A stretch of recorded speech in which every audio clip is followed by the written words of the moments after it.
Hi, buddy. Welcome. We are live. Due to unforeseen circumstances, we do not actually have the luchador here or the Arsenal realist. So, apologies for that. Trying to give you all content. So, I do apologize for that. We'll have to try and maybe hook that up later in the season. But I was able to get Stan, the man, in at a minute's notice, 5 minutes notice. And thanks for joining me, Stan. No problem. All right, so we're just gonna freestyle it today. Get involved in the chats. People are in here. Send questions in. We will answer them.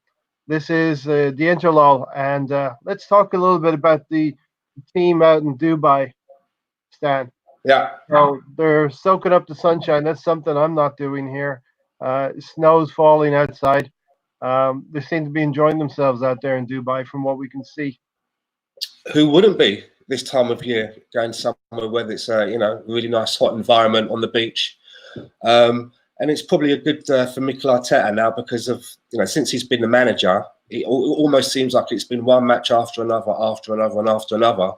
So it'll probably be a good opportunity for a little bit of bonding, a little bit of Arteta to sort of stand back and see how people are off duty as well. When they're not just on the training pitch, how they all gel and interact in and around the hotel when they're not sort of on the training pitch. So yeah, good, all good.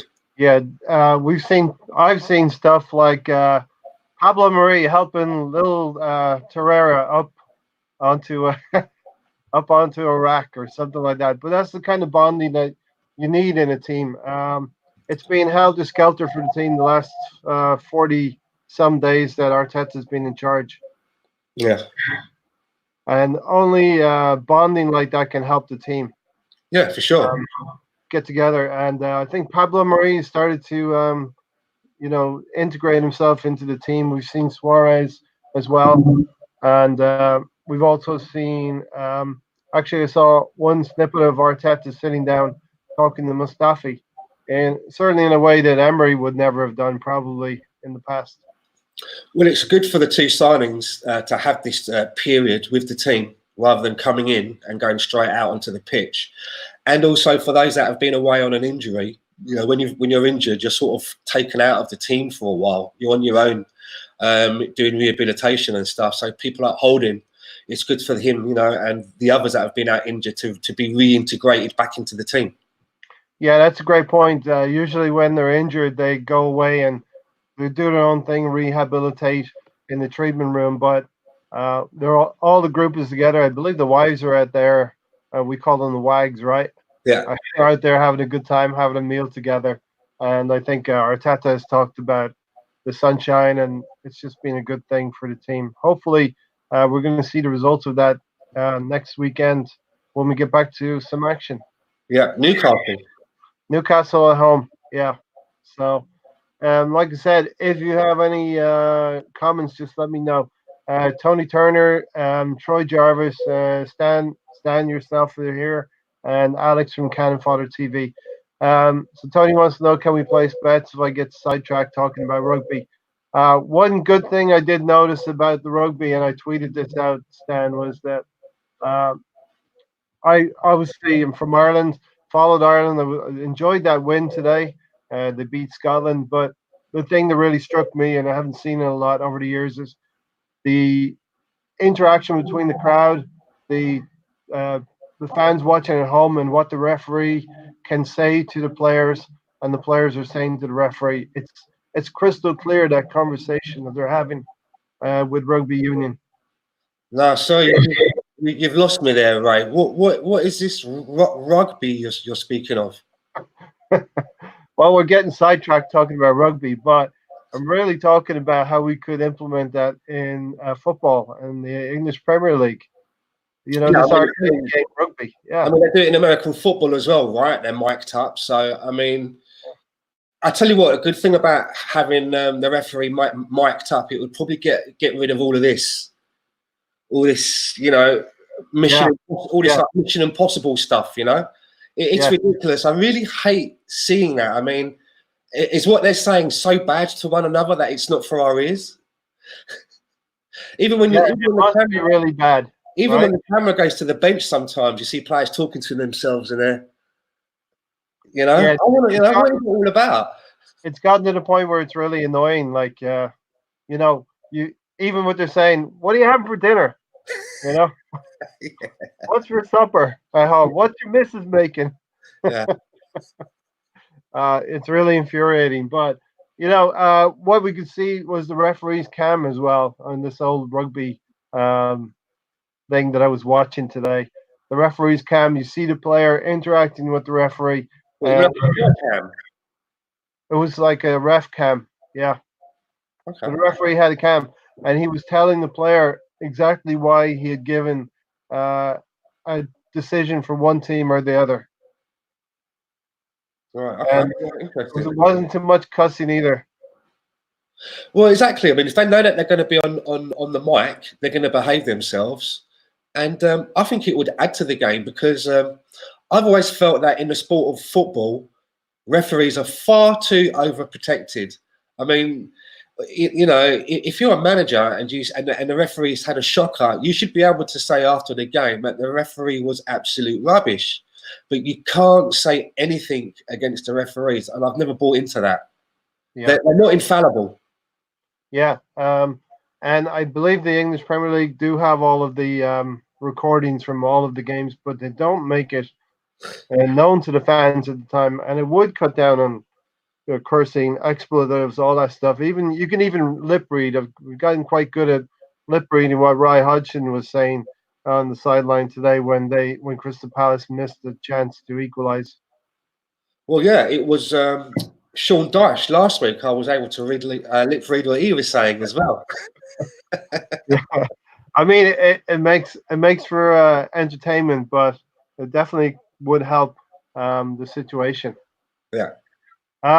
So what else have you seen in the other thing I saw throughout the week was players are starting to talk about their previous life with Unai Emery. I think a little bit of that though is I think Unai Emery is the one that kind of started that chain reaction off because I've seen a couple of snippets of conversations of him talking about his time at Arsenal, and I hadn't actually seen any players saying anything about their time under Emery until he came out with his little snippets. So you know, maybe it's just a case of that the players want to also make sure that they have their sort of their version on the record. And you know, they've not torn his arse off or anything like that. They've not chewed him out.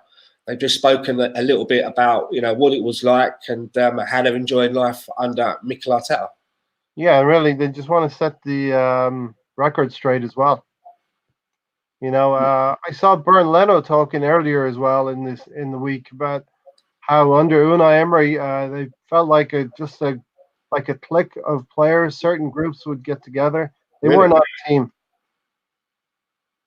Okay, that's interesting. I've been in bed for most of the week with a cold. Today's Yeah, probably the first day that I've actually resurfaced. I've not really seen a lot of news this week, to be fair. yeah, yeah.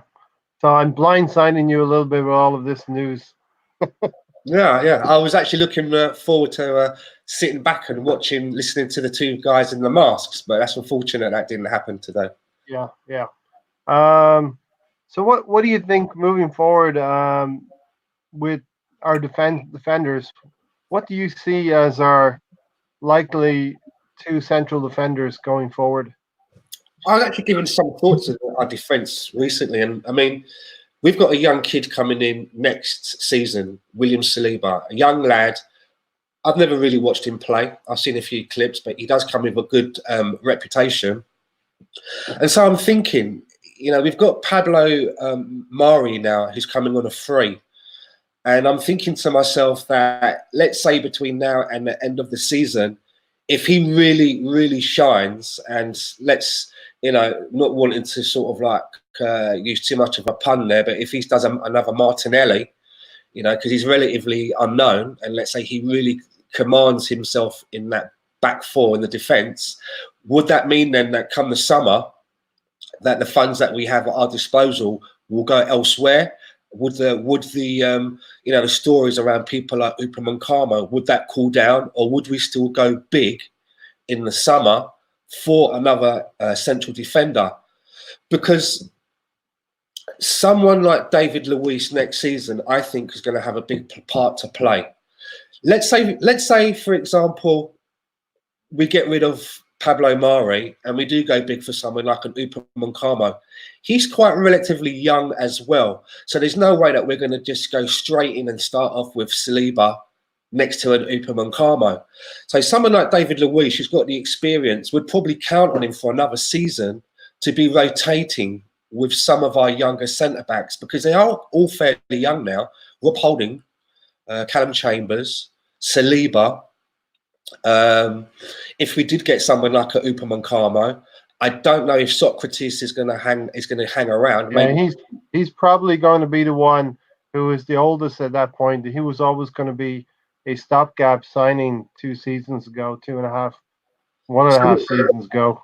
So then I would hope that David Luiz then would have a large role to play, helping those other players, to bed into the Arsenal, and to get some games under their belts until they're good enough where they've got the experience where they could be played together. Because I said this before, I think it was on Cannon Fodder's podcast, that a few months ago I was of the opinion that we needed to bring in 2 more centre backs. But perhaps if we do what Liverpool did, I mean, if you look at the back four that Liverpool had before they went out and invested in Virgil van Dijk, it didn't seem to matter what combination of centre backs that they put out, that would always be their weakness.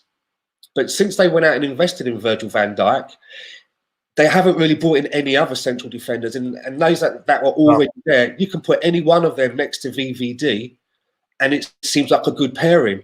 So I was thinking, is that what we need? We need to go out and spend money on a real solid central defender who can go in the back there and could probably make a Callum Chambers look a bit better, could probably make a Rob Holding look better, could probably bring on a youngster like William Saliba. Yeah. The only thing is that I don't know how you actually quantify or find that quality in a person when you're going into the market and you're looking down your list of attributes of what you're looking for. I don't know how you actually find that particular attribute, but I'm of the opinion that we probably only need to bring in another 1 defender, depending on if they've got that kind of quality. Yeah, and let's take Alex's latest point here. I hope not, Stan. I'd far rather we get rid of Luis. He was, in my opinion, a panic buy started by Koscielny, and not a Luis fan. So I agree. I hear with what Alex is saying, but then the other option is then does that mean that we would keep Socrates? Because I still think that we need a defender of experience to work with the younger clutch that we've got. Saliba's 18 years old. How old is Upamecano? 22, 23? Yeah, he's similar. He's of a similar age, around 22, I would say. Yeah. So he's kind of still learning his game as well, even though he's been playing very well. I just think that we need someone of experience in there to bring them along, rather than just throwing the pair of them to the Lions. Even starting with a pairing of, say, for example, a Callum Chambers and Saliba, or Saliba and Holding. That would still be kind of throwing them to the Lions a little bit, I think. Yeah. So for me, I think Socrates is a weaker player than David Luiz. So if you're going on the depth chart, probably Socrates and Mustafi for me are equally 2 of our worst defenders, Stan. Yeah, I'm not particularly fond of Socrates or Luis, so I don't know who. If someone was holding a gun to my head and said pick one, I'd probably take so long thinking about it, the guy would probably end up pulling the trigger. So I don't know. The other thing, we always seem, as Arsenal fans, to be scrambling due to things that have happened to the management of the club. So, for instance, Aaron Ramsey is mismanaged, leaves on a free. We don't get any moolah or cash for him. Similarly, the whole Koscielny thing, which only happened 6 months ago at this point, and we're scrambling at the last second.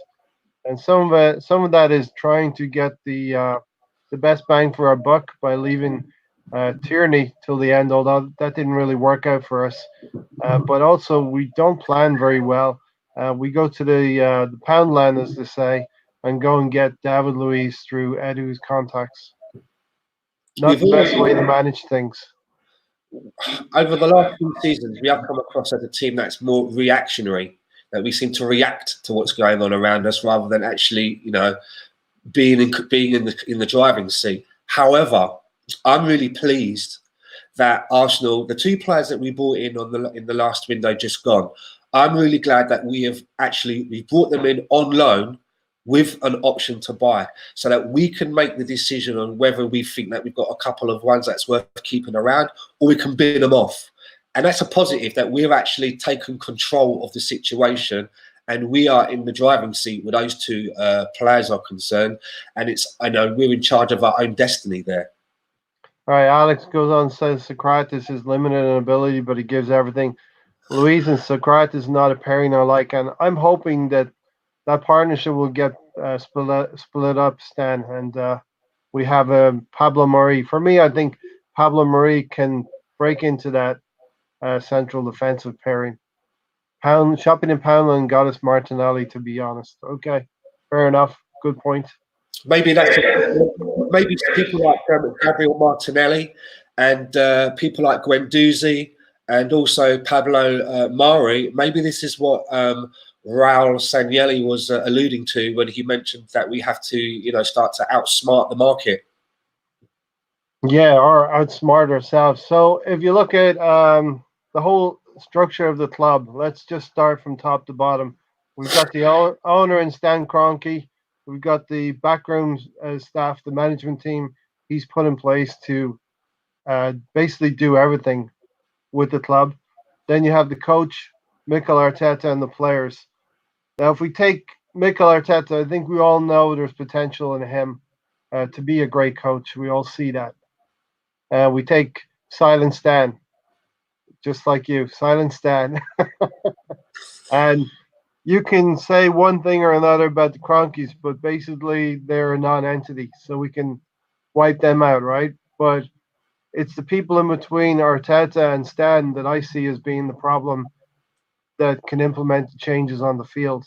So we're talking about Vinay, we're talking about Raul Sanllehi, and all of those people, and Edu as well. Are they the weak link for us?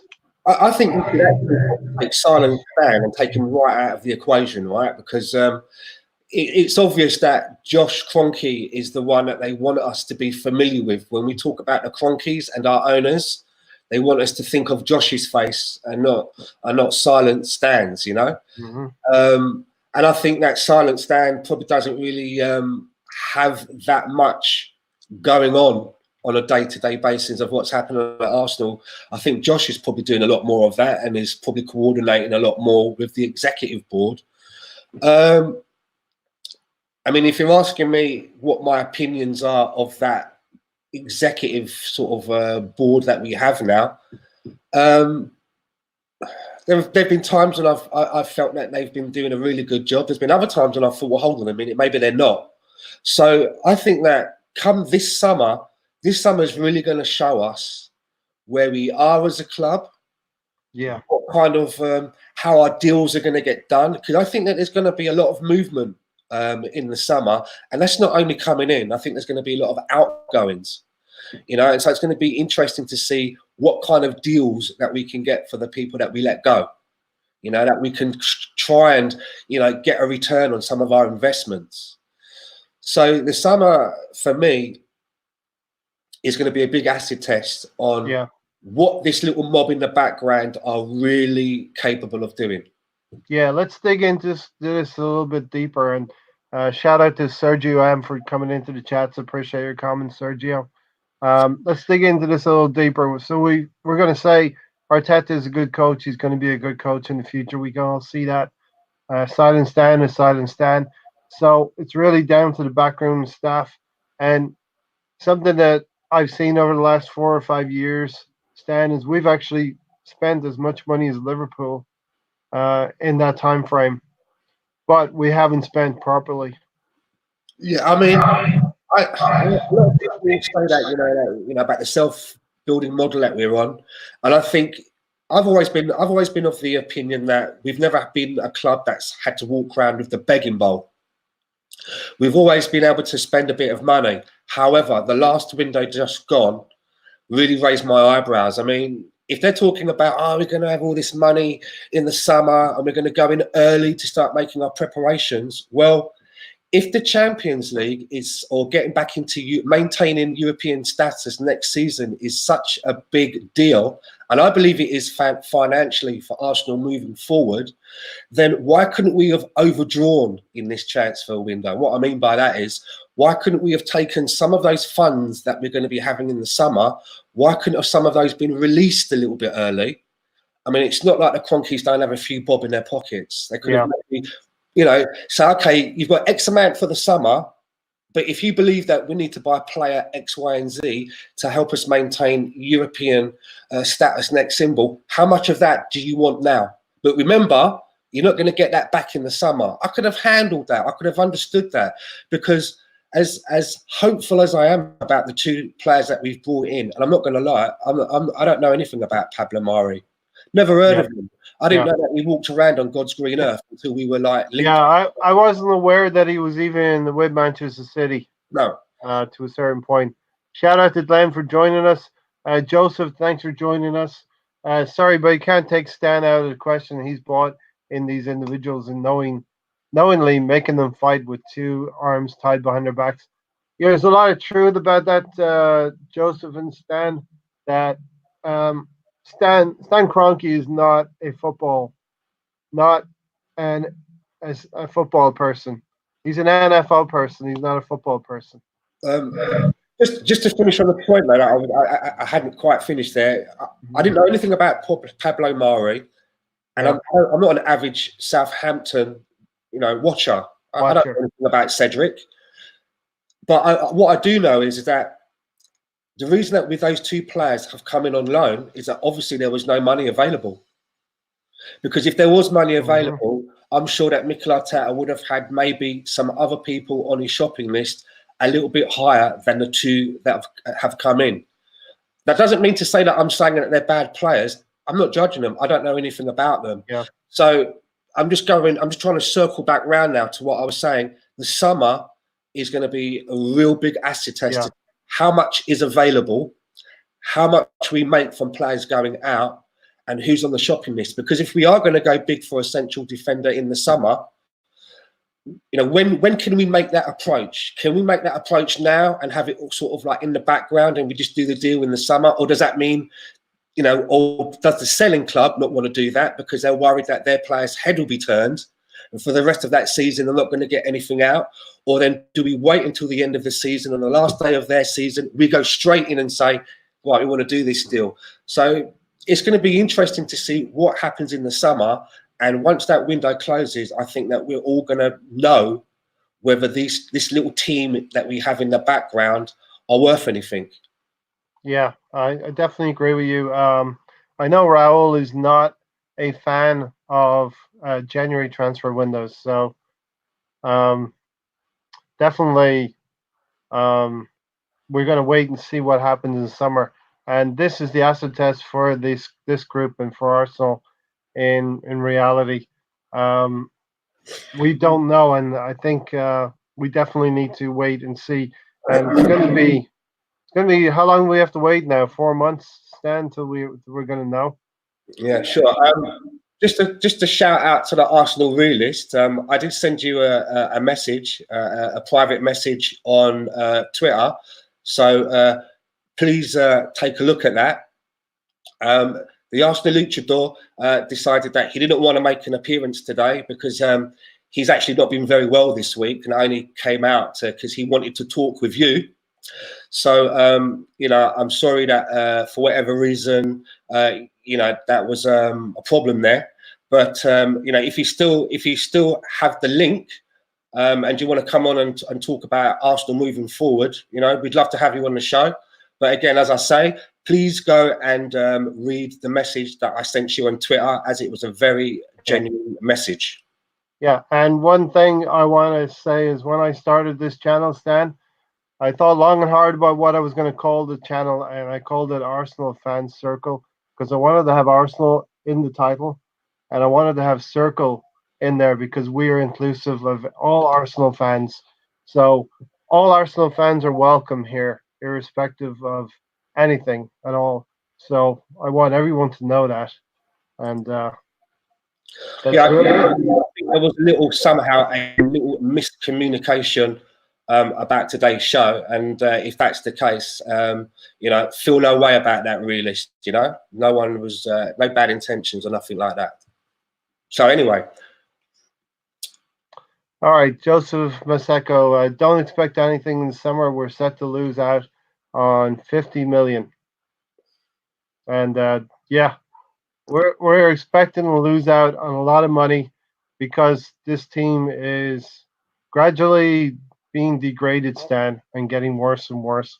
Uh, we're gonna look maybe tomorrow at on our podcast tomorrow. We're gonna talk about the last 20 years of Arsenal and how it's been degraded year on year on year. And you can just imagine we're looking back at year 2000, 2001, 2002, right up to 2004. Think about how many trophies we've had right up between 2000 and 2004. And look, I'm just being directed back to the chat box again.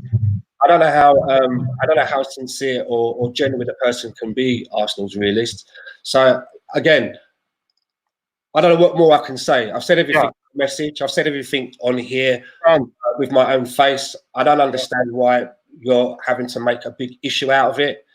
We're just here. again, We're just here to talk about Arsenal. So if you want to, encourage people to, harangue us or whatever, that's fine. But there's no beef or grief or any disharmony coming from this side. Okay. So I think we're all cool. I think we're all cool, Stan. Um, Definitely, I try to run this channel in that way. Very balanced, very even. Talking about Arsenal stuff. I don't get. I don't talk about anything outside of Arsenal. Maybe once or twice I talked about a couple of topics that I did to support Sonny and stuff like that. But basically, this is an Arsenal channel. It's open to all Arsenal fans, and we talk about things Arsenal, and that's really it. So Everton must have scored or something like that, because Anthony Robertson has said Everton. Well, yeah, they won earlier, right? 3-1. who were they No, playing? they were playing earlier today. They won 3-1.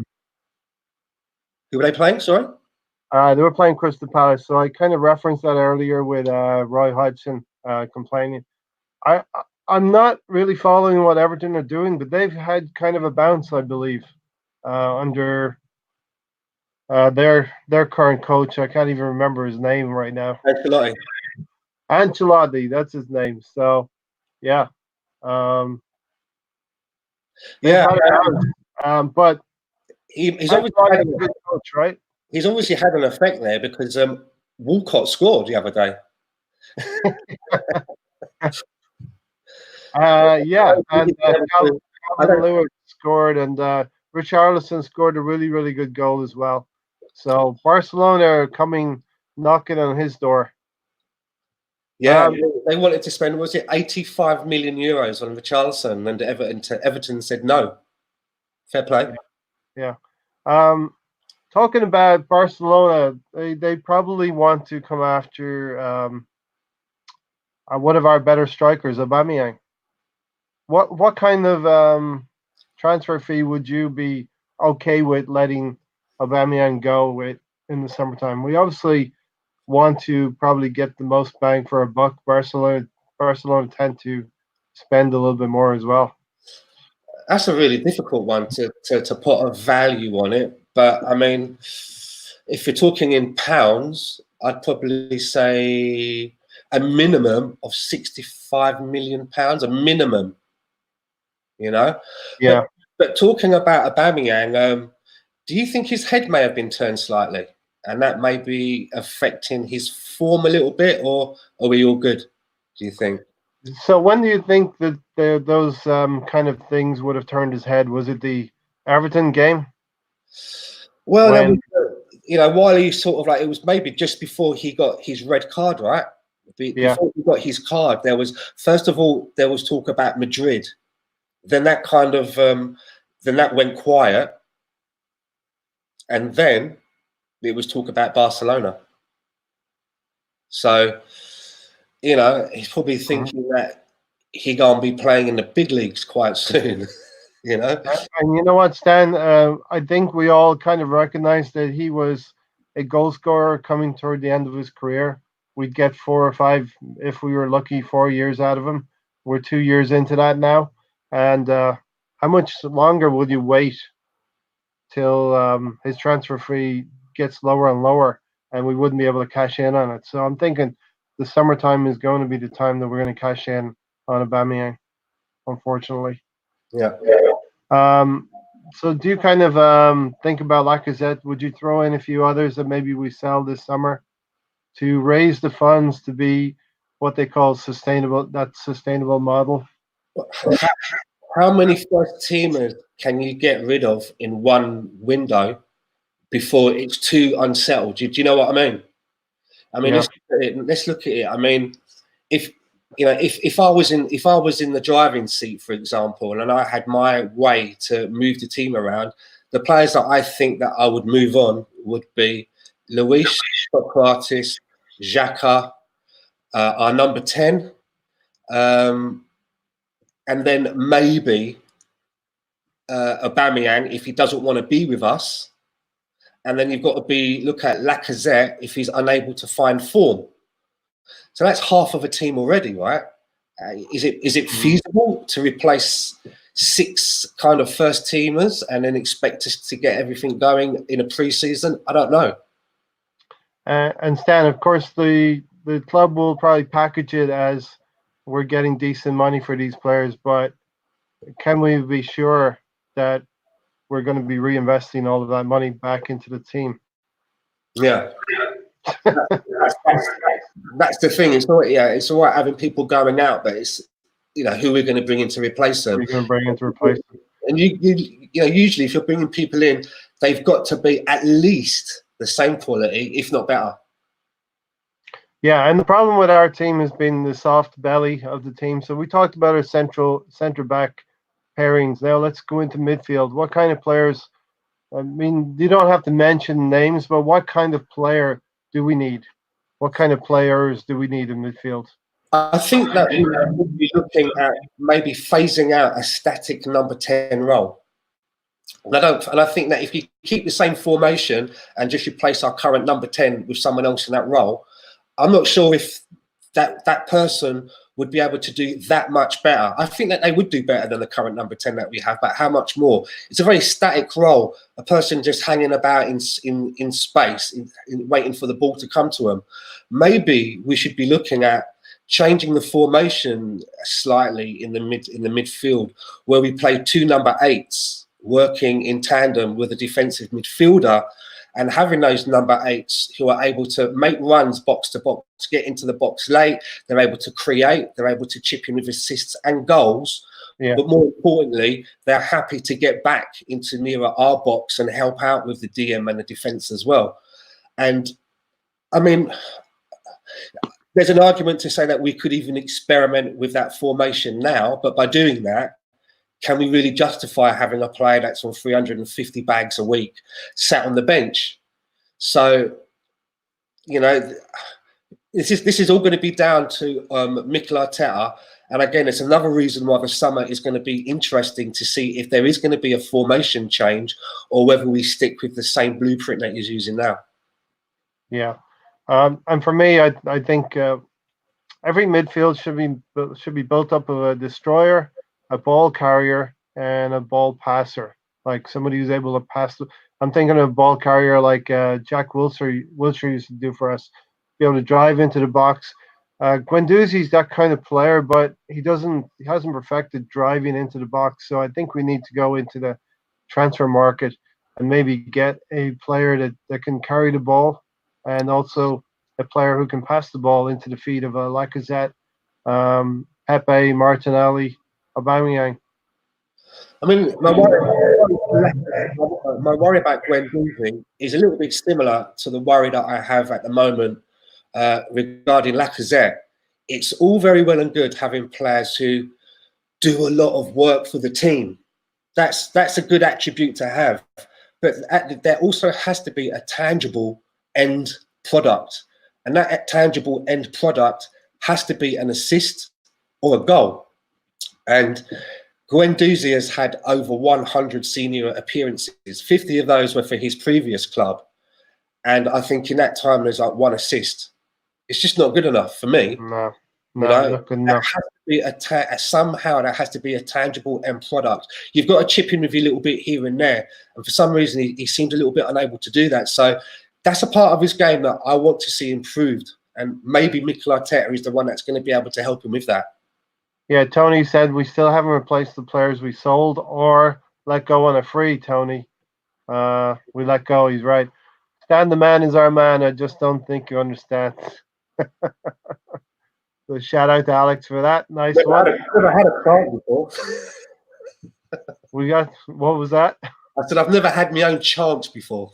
You've never had your own chance. Well, I think now you have, Stan. We're going to have to carry that tradition on, like both across the Arsenal Fan Circle channel and Cannon Fodder TV that you appear on. And I like what you do, Stan. So keep doing what you're doing. We got to bring some numbers in before we have another fire sale. Yeah, and we did clear out a lot of players last season, Stan. We did a lot of surgery on the wage bill, but it wasn't the top bill. It wasn't the top bill players that we did the surgery on. Yeah, I mean, we spent 72 million. I didn't see that. I mean, I know that we didn't do it all in one hit, but the investment and the intention is there. I can't wait for this summer to come around, actually. You know, I really want to sort of like, I wish I could fast forward the rest of the season and watch the highlights, watch it all and fast forward and just get to the summer because. Yeah. Well, I still remember Fever Pitch. If anyone's ever seen that movie, it's not the one with Drew Barrymore, it's the Arsenal one. And he says, it's somewhat comforting. There's always another season coming around, but blooming heck, will I ever see another league title won in my lifetime? You know, that's what I'm worried about right now. So we even wish 4 months on right now. But you're right, Stan. It's a real acid test. It's going to show the ambition of the club. Are we just a cash cow for Kroenke and KSC? Are we just one of their portfolios? Or I know you said you wouldn't be in the business if you're trying to win trophies. And that's something that's hung over him ever since. You can't take that out there, right? It's very difficult to take that back, you know? No, he can't take that back. The only way that he can take that back is to basically drop a big bag of wedge on the table. Aaron Ramsey's a big miss, criminal for Arsenal, let him go. And it's all tied into Gazidis, Wenger, Ozil, all that stuff. Ozil sat on the bench the last 18 months. Time for him to join the bench again. And possibly Ozil moves on this summer as well, Stan. He's going to take him. I mean, if someone comes for him in the summer, it's going to have to be a loan deal, I think. Even if we say, okay, you can have him for 15 million. Who's going to pay his wages, right? He's not going to go to somewhere else. He's not going to go to a club, say in Turkey, and accept a wage of say 80 grand a week, maybe 100 grand a week if he's really lucky. He's on 350 bags a week. It's a lot of money. So if he does go out, and the only way that he could go out in the summer, I believe, is if he went out on a loan and there was some form of subsidization for his salary, where we're paying like 70% of the salary still to run his contract down. And you know what? I think that if that's what has to be done, then I would think that we should do that and bite the bullet and concentrate on actually building a winning team. But I believe what's going to happen with that, with our number 10, is that I believe that he's going to sit and see his contract out to the very end, and then he will go and retire and have his last season in his homeland of Turkey and probably go there on a free and be paid a nice wage. That is the two prime destinations would be here in America or Turkey to finish out his career. And I think he's almost been quoted as saying he would like to finish his career there. Tony Turner said Tina Turner said we need a Rosicky Mark II, a type of Cazorla type player. And maybe there's not many of those players out there, Stan, that would maybe get that kind of player within two players in midfield. We're definitely undermanned in midfield with Torreira and Xhaka. Yeah. Lombard Camp, thanks for coming in, Lombard Camp. We need to hope we can sell Mickey and Al Nani in the summer, or we're going to have a bunch of dead players on huge wages. True. These are all alone players that are still taking some wages. They're taking a check every week. I think Mkhitaryan's not shy of 200 bags a week himself. Yeah. Which is a lot of dough. But I was actually thinking a little bit about Mkhitaryan. I was actually thinking, could there have been a shout in the summer, the winter window that's just closed, to bring him back? Would Mikel Arteta be able to get a better tune out of Henrik Mkhitaryan than, say, Unai Emery did? Because I don't know if you remember, just before Mkhitaryan left us to go on loan, do you remember he had these bald patches on his head? Do you remember them? It was like he was having like he had alopecia or something like that. It was like 2 weeks after being in Roma. I remember seeing a picture of him with his hair growing back. So, I mean, that's what life under Unai Emery and being at Arsenal had done to the poor lad. His hair had either fallen out or he was pulling it out himself. But I mean, since he's been in Roma, he's not been too bad over there. I think he's had something like 7 goals so far. So, I think we've lost some production from Iwobi and Mkhitaryan going, because certainly Pepe has been okay. He hasn't set the world alight. And, I have a theory about that I mentioned in last night's podcast. So go check that out about Pepe. Just speaking about Iwobi, again, it's about tangible end products. You don't get that from Iwobi. All right, Pepe may not be lighting up the world, but he still has around about 5 goals and some assists. I just don't believe that. I just don't believe that Iwobi would have anywhere near those numbers if he was still with us. Yeah. Alex has said Guendouzi's a lucky lad. Reece Nelson, Nketiah, Smith, Rowe all went on loan. Why not send Guendouzi out on loan? Good shout. I think that that's something that could have happened in his first season. I think Guendouzi can be more attacking if we have a proper central defensive midfielder behind him. And Tony's still kicking that 4-1-2-3 around. Yeah. I'd be inclined to try something like that as well. Okay, so Guendouzi's too undisciplined, and that's something that's in his game. What do we like about Guendouzi, Stan? Do we like that he's a shit stirrer? He gets into that shit housery. People have said if he was on the Spurs team, he'd be the most hated player amongst Arsenal fans. Yeah, I can imagine that. A lot of other teams, the fans, don't like Guendouzi because he does like a little bit of the shit housery. I mean, that clothesline that he put on Wilfried Zaha was like straight off the top rope. Yeah, he's always first into a scuffle as well. Yeah, anytime there's a bit of aggro, he's straight in there. Yeah, he's straight in there. So I mean, I don't know whether it's a good or a bad thing, to be honest. These are the things we like about him, right? I'm not sure whether it's something that I like about him. Yeah, I'm going to say that's a positive value for an Arsenal fan, that he's willing to get involved if a teammate's in trouble. He's the first one there.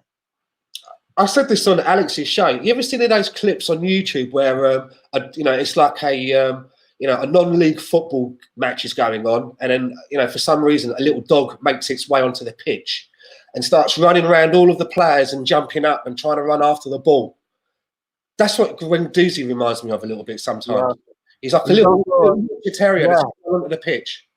And He's like that 10-year-old that wants to chase the ball all over the pitch. You're right. When the 10-year-olds you see like they're a flock of sheep all around the pitch, and they have no discipline or positional knowledge or intelligence, like Hopes would say. Positional intelligence, Hopes. Shout out to Hopes as well. You might come back with your rise on fire screaming from lackluster signings. Mystery Qatari club for Ozil. Something that may or may not have happened at the end of the transfer window, which you get a lot of newspaper clippings about that. Lombard Camp says Tony Turner, Grealish could easily be Rosicky 2.0 minus the injuries. Yeah, I do like. I think Grealish is a good player, and we talked about this already. Those teams that are in the bottom 3 or 4 of the league, I think you were on the podcast when we were talking about who we could possibly poach from those teams, and Jack Grealish is one of those players. Isn't Jack Grealish so deeply entrenched into Aston Villa? He's an Aston Villa through and through, right? Well, if he's got to go to the championship for another season, that would really test his loyalty, right? Yeah. It's all going to be if they get relegated again, then you can't blame him for wanting to move to a team that's playing in the higher league, right? And because he wants to, I'm sure he's got aspirations to play for the national team. But if they don't go down, do you think that he's the sort of guy that would move to a bigger or better club, or do you think he's a kind of player that wants to, try and put the team on his back and try and fight for everything? A little bit of a John Terry, perhaps, was at Chelsea, or how Noble is, for example, at West Ham. Yeah, I think he would want to come to a bigger club, Stan. Yeah, he's already on record as saying the Emirates is the best stadium that he's played at. So I don't know if that's a come and get me kind of comment. You know what I mean? Yeah. Tony Turner, with selling and letting go the Ox, Rambo, Jack, and Cazorla, we have been shot on creative midfielders. Even 5 or 6 years ago, Stan, we used to have under Wenger all the creative midfielders we needed in the world. Vicky, Fabregas, all these lightweight midfielders, and now we're crying out for a few of them. Yeah, I mean, it's almost. I remember he used to have. He had creative midfielders like some people collect stamps. Yeah. Let's hope Villa get relegated. Have to sell us Grealish on the cheap. On 1999, where's the Arsenal realist? Unfortunately, he could not join us. Watch back.